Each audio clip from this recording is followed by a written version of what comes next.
In a democracy, the government enacts the will of the people. You know it.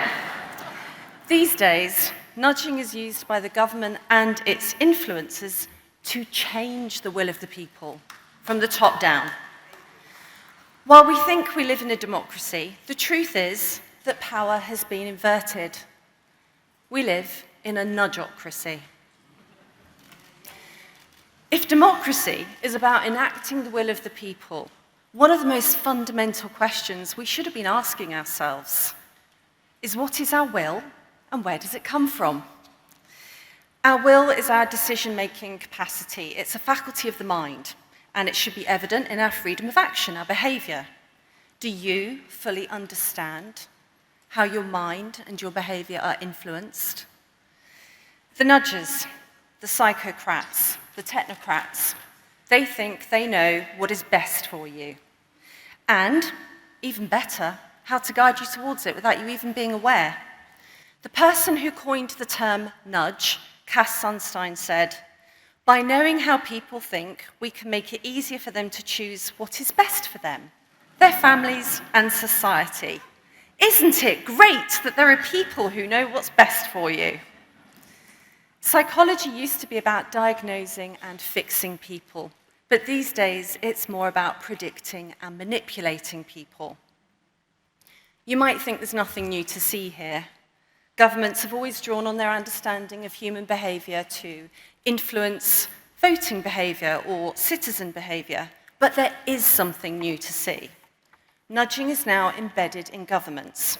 Since the first behavioural insights team was set up in the heart of UK government in 2010, there are now 300 behavioural insight units working with governments around the world, all trying to understand, predict and shape our behaviour. Now, the shaping part has really taken off.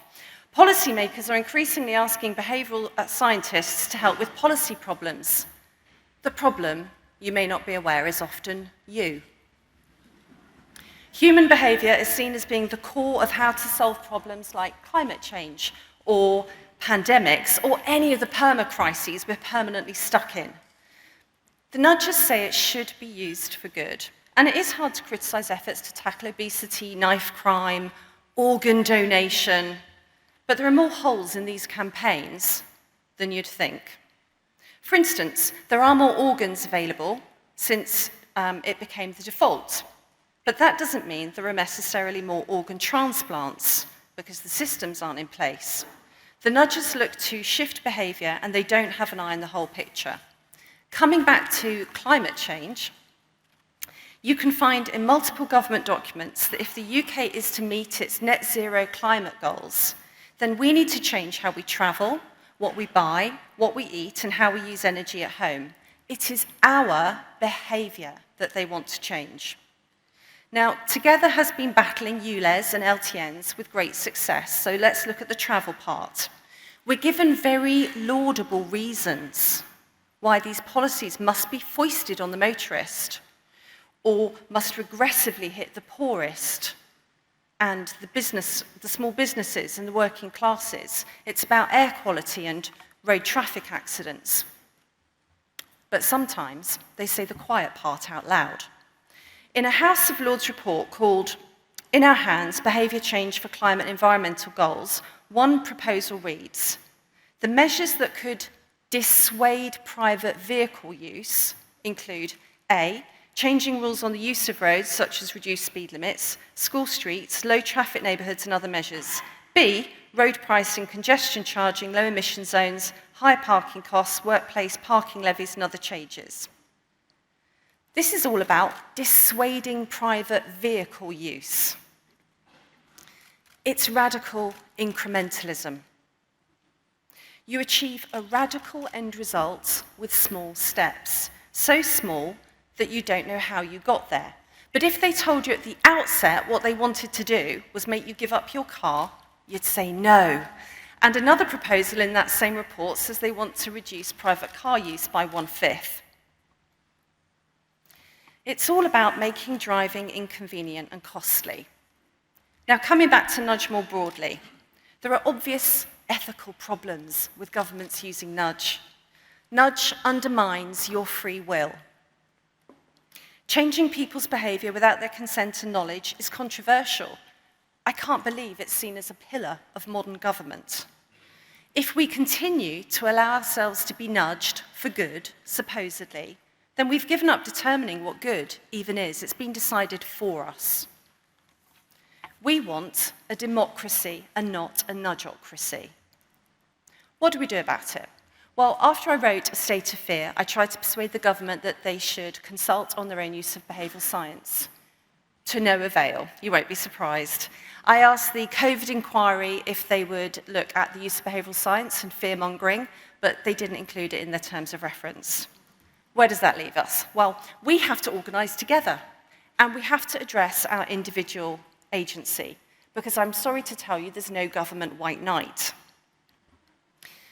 If you think of society as being an aeroplane in free fall, you need to put on your oxygen mask first, which is to say you need to free your own mind. Nobody is going to do it for you. I've written a book about this with a psychologist called Patrick Fagan. He's ex-Cambridge Analytica, and when you know that even he breaks cover to help write a book like this, times are bad indeed. The book's called Free Your Mind, The New World of Manipulation and How to Resist It. First of all, you need to accept your brain is disputed territory, and governments, businesses, social media platforms, and many more, they all want a piece of it. You can get immunity by learning the nudges and the propaganda tactics. Radical incrementalism is one of many, many techniques they are using on you all the time. You can protect yourself psychologically by adopting strong principles. Stand your ground. Trust your gut. Turn off your screens. Be the first to speak up. Stop haunting yourself with fears. And stand for something, or you'll fall for anything.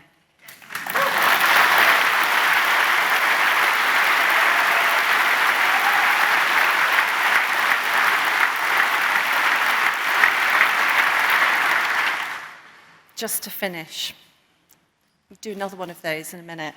There is hope. Just as our psychology, with all of its built-in shortcuts, means that we can be influenced with appeals to conformity, authority, scarcity, shame, ego, fear, and many others. Our marvellous minds also hold the key. We are ingenious. We organise. We gravitate towards truth. We're founts of creativity and strength, individually and together. Thank you very much.